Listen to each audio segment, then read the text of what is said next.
Hello दोस्तों, workshop and science classes में आपका एक बार फिर से स्वागत है। हमने कल बात की थी इकाई की। यानी इकाई कितने प्रकार की होती है? इकाई 3 प्रकार की थी, जिसमें मैट्रिक्स प्रणाली और ब्रिटिश प्रणाली।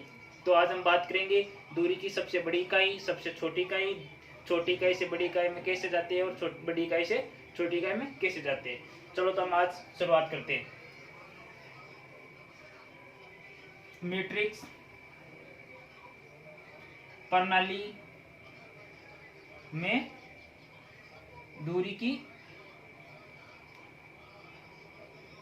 इकाई। मैट्रिक्स प्रणाली में दूरी की इकाई। तो सबसे बड़ी इकाई हमारे पास होती है किलोमीटर। किलोमीटर। उसके बाद होती है हमारे पास हेक्सामीटर।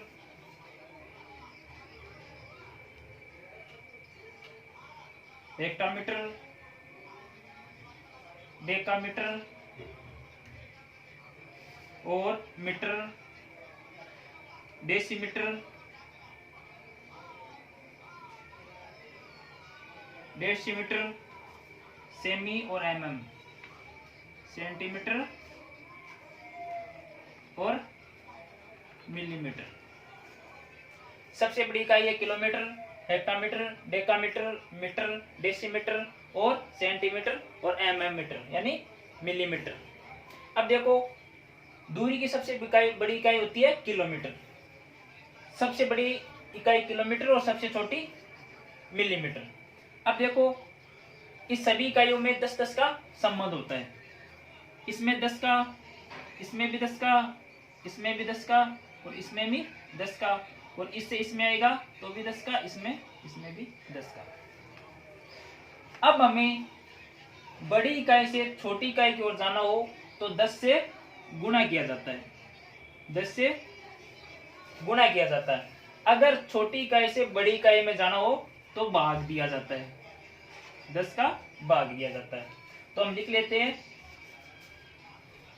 बड़ी इकाई से छोटी इकाई में जाने पर 10 से गुणा,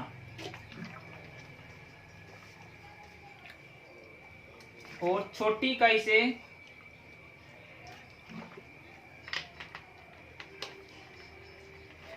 बड़ी इकाई में जाने पर 10 से भाग। अब इतना याद रखना कि मैट्रिक्स प्रणाली में किलोमीटर सबसे बड़ी इकाई होती है और मिलीमीटर सबसे छोटी इकाई होती है। अब हमें पता है कि 1 किलोमीटर में कितने मीटर होते हैं। तो हमें पता है 1 किलोमीटर में 1000 मीटर होते हैं। 1 किलोमीटर में 1000 मीटर होते हैं। अब देखो, ये 1000 मीटर कैसे होते हैं। देखो, किलोमीटर सबसे बड़ी है, उसके बाद में हेक्टामीटर, डेकामीटर और मीटर। तो हमें जानना है कि 1 किलोमीटर में कितने मीटर होते हैं। तो देखो, 1 किलोमीटर है, 1 किलोमीटर है, यहां से हमें हेक्टामीटर में जाना है। यानी 1 किलोमीटर है, हेक्टामीटर, किलोमीटर से हेक्टामीटर में 10 से गुणा किया, फिर हेक्टामीटर से डेकामीटर में फिर 10 से गुणा किया, फिर डेकामीटर से फिर मीटर में 10 से गुणा किया। 10 से 10 से गुणा किया 100, और 100 ने 10 से किया 1000। यानी 1 को 1000 से गुणा करेंगे तो 1000 मीटर आएगा। तो बड़ी इकाई से छोटी इकाई की ओर जाने पर गुणा करना है 10 से। हाँ, तो किलोमीटर से, यानी सबसे बड़ी इकाई हमारे पास किलोमीटर और सबसे छोटी है मिलीमीटर। तो बड़ी से छोटी की ओर जाने पर हमें 10 से गुणा करना है, और छोटी से बड़ी की ओर आने पर हमें 10 से भाग करना है। तो हम अब बात करते हैं कि 1 किलोमीटर में कितने मीटर होते हैं। अब देखना कि 1 किलोमीटर में 1000 मीटर होते हैं, हमें पता है 1 किलोमीटर में 1000 मीटर होते हैं। एक उदाहरण है, देखना। तो 1 किलोमीटर से हमें कहाँ में जाना है? डेसीमीटर में। यहाँ से डेकोमीटर में 10 से गुणा किया, फिर हेक्टामीटर से डेकामीटर में फिर 10 से गुणा किया, फिर डेकामीटर से मीटर में जाने पर 10 से गुणा किया। 10 को 10 से गुणा किया 100 और 100 को 10 से गुणा किया 1000, यानी 1 को 1000 से गुणा करेंगे तो हमारे पास कितने आएंगे 1000 मीटर। ठीक है, किलोमीटर से हेक्टामीटर में, यानी किलोमीटर से हेक्टामीटर में कितने का संबंध है? 10 का। तो इसको 10 से गुणा किया। हेक्टामीटर से डेकामीटर में कितने का संबंध है? 10 का। तो इससे 10 को गुणा किया। हेक्टामीटर को मीटर में जाने पे 10 से गुणा किया। ठीक है, अब हम बात करते हैं कि 10 मिलीमीटर में कितने डेकामीटर है? ठीक है, तो इसमें छोटी इकाई है 10 मिलीमीटर, ये 10 मिलीमीटर है और हमें आना कहाँ पे है? डेकामीटर में, यानी छोटी से बड़ी की ओर। पहले हमने बड़ी से छोटी की ओर, तो हमें अब क्या करना है? भाग देना है। तो 10 mm है, 10 mm है, 10 लिख लिया। मिलीमीटर से कहाँ में आना? सेंटीमीटर में, तो 10 का भाग। सेंटीमीटर से डेसीमीटर में, फिर 10 का भाग। डेसीमीटर से मीटर में 10 का भाग, फिर मीटर से डेकामीटर में, फिर 10 का भाग। ठीक है, तो 10 से 10 कैंसिल हो गया, ऊपर बच गया 1। 10 गुणा 10 गुणा 10 यानी 1000। कितने हुए? 1000। अब देखो, भाग देने के लिए ऊपर एक संख्या और नीचे 4 संख्या, यानी 1000 है। ऊपर 1 और नीचे 1000 है। तो देखो कितनी संख्या, 3 पॉइंट कितनी जीरो है? 3 जीरो है। ऊपर कितना संख्या? 1। तो 2 संख्या के बाद में पॉइंट लगा दो। तो ऊपर 1 संख्या है, 1 जीरो, तो 1 संख्या और 0 0 और पॉइंट 0। तो हमारा आंसर कितना आ गया? 0.001, यानी 3 संख्या के बाद में पॉइंट लगाना है। तो 3 जीरो के बाद में पॉइंट लगाना है, तो 2 संख्या बाद में पॉइंट लगाना है। अब बात करेंगे हम, ये थी हमारी मैट्रिक्स प्रणाली में दूरी की सबसे बड़ी इकाई। अब हम बात करेंगे सबसे छोटी इकाई हमारे पास है। याद रखना कि सबसे छोटी इकाई है मिलीमीटर और सबसे बड़ी इकाई है किलोमीटर। अब हम बात करेंगे एफपीएस प्रणाली में दूरी की सबसे बड़ी इकाई।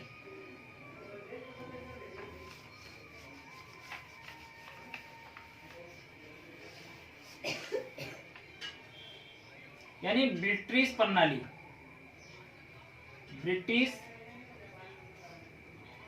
प्रणाली में दूरी की इकाई। ठीक है, इसमें सबसे बड़ी इकाई होती है दूरी की, वो होती है हमारे पास मील, फिर फरलोंग, मील, फरलोंग, उसके बाद में गज, फुट और इंच। ब्रिटिश प्रणाली यानी एफपीएस में सबसे बड़ी दूरी की इकाई होती है, वो होती है मील। उसके बाद में फरलोंग, गज, फुट, इंच। हमने देखा था कि मैट्रिक्स प्रणाली में दूरी की इकाई में 10-10 का संबंध होता है, और इसमें कितने कितने का संबंध होगा? इसमें 10-10 का संबंध नहीं है। मील से फरलोंग में जाने पर हमारे पास 8 से गुना किया जाता है, और फरलोंग से गज में जाने पर 220 से गुना किया जाता है, और गज से फुट में जाने पर हमें 3 से गुना किया जाता है, और फुट से इंच में जाने पर 12 से गुना किया जाता है। तो ब्रिटिश प्रणाली में दूरी की सबसे बड़ी इकाई है मील और सबसे छोटी इकाई है इंच। तो अब देखो, हमें पूछ लेते हैं कि एक मील में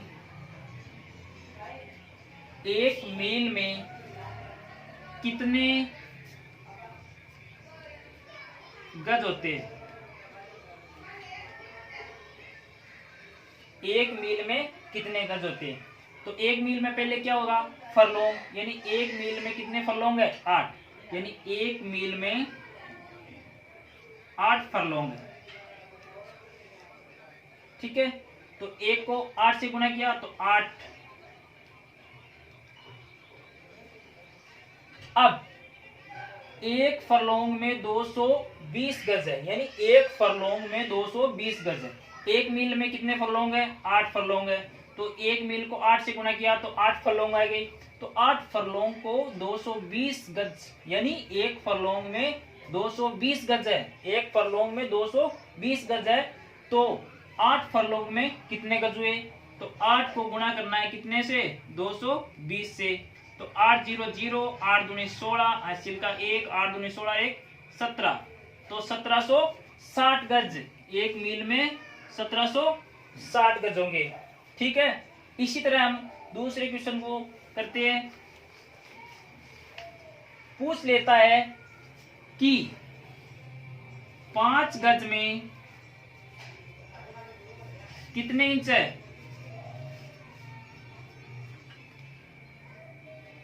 5 गज में कितने इंच है?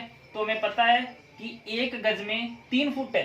1 गज में 3 फुट है।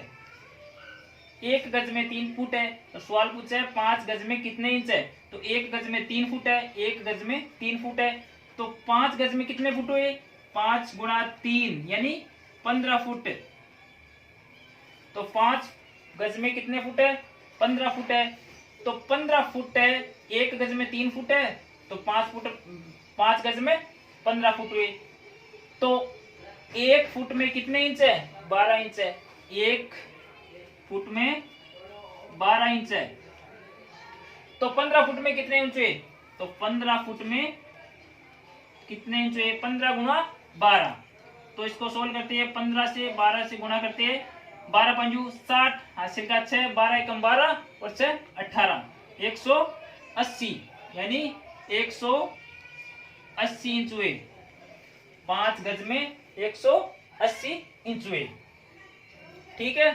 अब हम बात करेंगे कि सबसे बड़ी इकाई को, ब्रिटिश प्रणाली में सबसे बड़ी इकाई है मील और सबसे छोटी इकाई है इंच।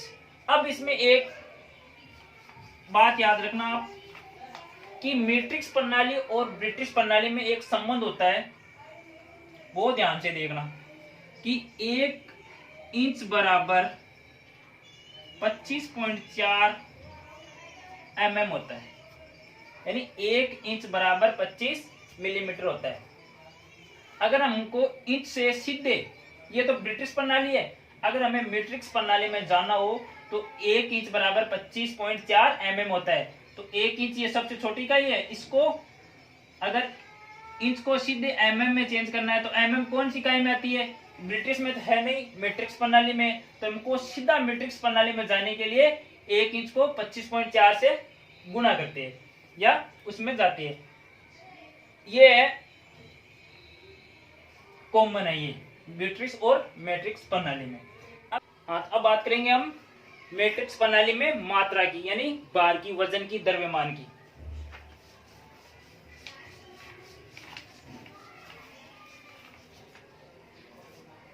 मैट्रिक्स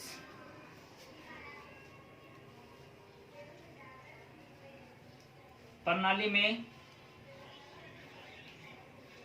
मात्रा की इकाई,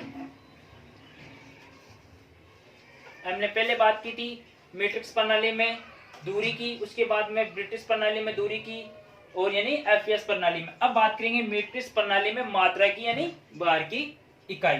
तो इसमें सबसे बड़ी इकाई होती है किलोग्राम। सबसे बड़ी इकाई होती है किलोग्राम। उसके बाद में hectogram,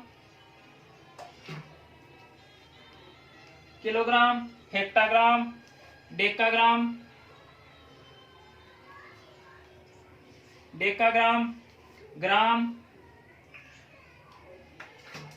kilogram, hectogram, decagram, gram, decigram, decigram और kilogram, hectogram, decagram, gram, decigram और सेंटीग्राम,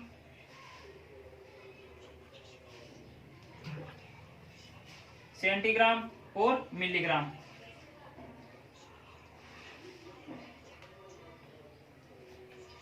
सबसे बड़ी इकाई है kilogram, hectogram, decagram, gram, decigram, centigram और मिलीग्राम। ठीक है। तो हम अब बात करेंगे कि मैट्रिक्स प्रणाली में कितने कितने का संबंध था दूरी में, 10-10 का था, वही चीज इसमें दोहरानी है। यानी इसमें भी 10-10 का संबंध है। यानी किलोग्राम को हेक्टाग्राम में 10 का, और हेक्टाग्राम से डेकाग्राम में 10 का, डेकाग्राम में ग्राम में 10 का, ग्राम से डेसीग्राम में 10 का, और डेसीग्राम से सेंटीग्राम में 10 का, और सेंटीग्राम में मिलीग्राम में 10 का। वही चीज इसमें दोहरानी है।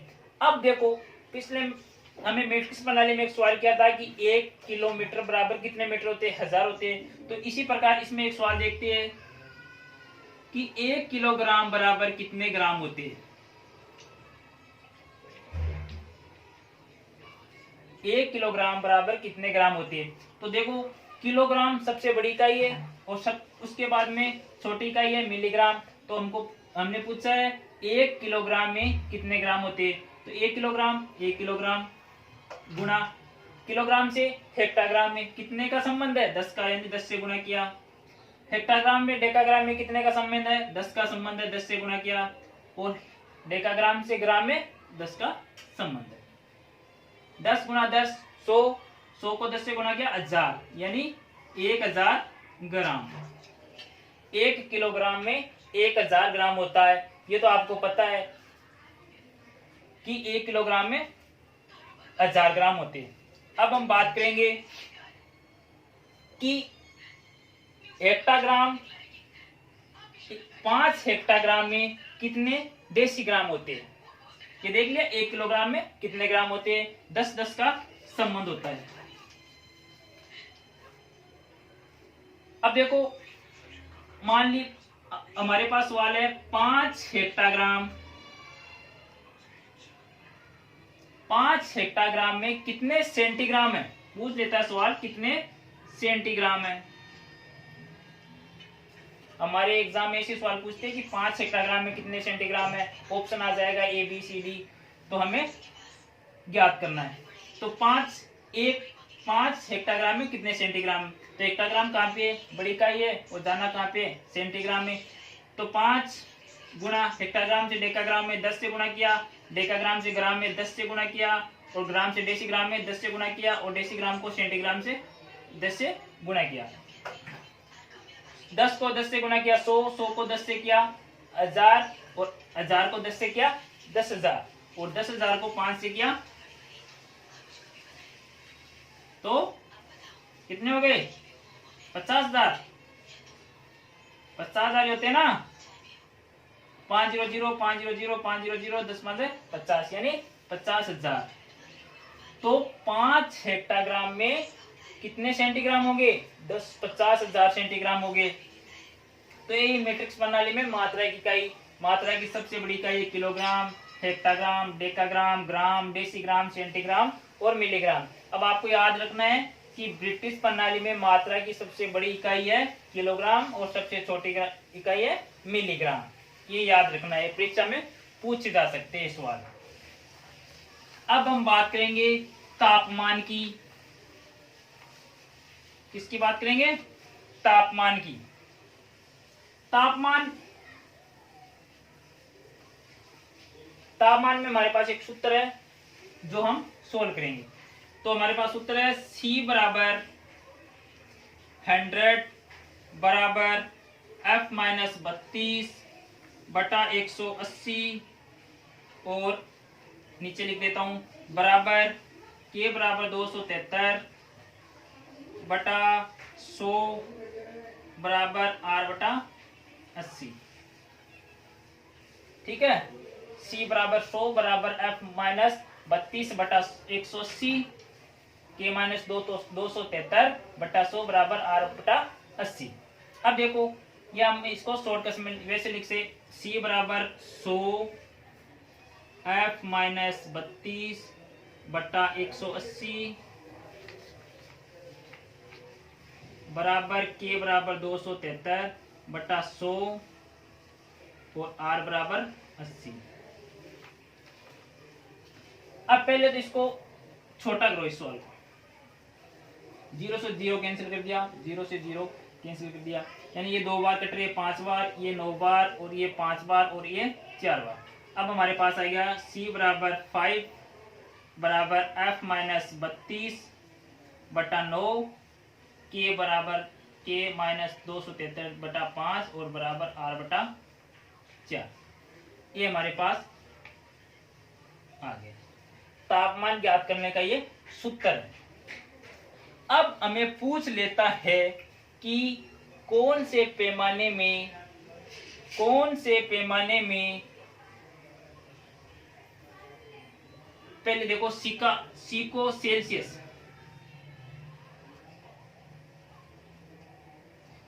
सेल्सियस, एफ को फ़ारेनहाइट, के को केल्विन, आर को रेउमर। सी को सेल्सियस से प्रदर्शित करते हैं, एफ को फ़ारेनहाइट से, के को केल्विन से, आर को रेउमर से। अब हमें पूछ लेता है कि कौन से पैमाने में सेल्सियस और फ़ारेनहाइट का मान -40 डिग्री होता है। कौन से पैमाने में सेल्सियस और फ़ारेनहाइट का मान -40 डिग्री होता है। हमारे पास कोई सवाल है, उसमें पूछ लेता है -40 डिग्री सेल्सियस, 40 डिग्री सेल्सियस दिया हुआ है और फ़ारेनहाइट का मान पूछता है। तो देखो हमारे पास सेल्सियस और फ़ारेनहाइट इस सूत्र में है, तो ये सूत्र हमें काम में लेना है। तो देखना, देखो सी का मान कितना है, सेल्सियस -40 डिग्री बटा 5 बराबर एफ -32 बटा 9। अब देखो 5 8 है 40, यानी माइनस का 8 बराबर एफ -32 बटा 9, सॉरी हाँ 32 बटा 9।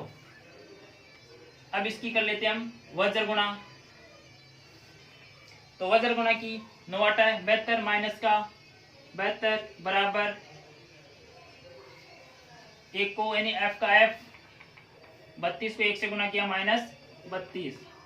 अब देखो ये माइनस का है ये प्लस का है, यानी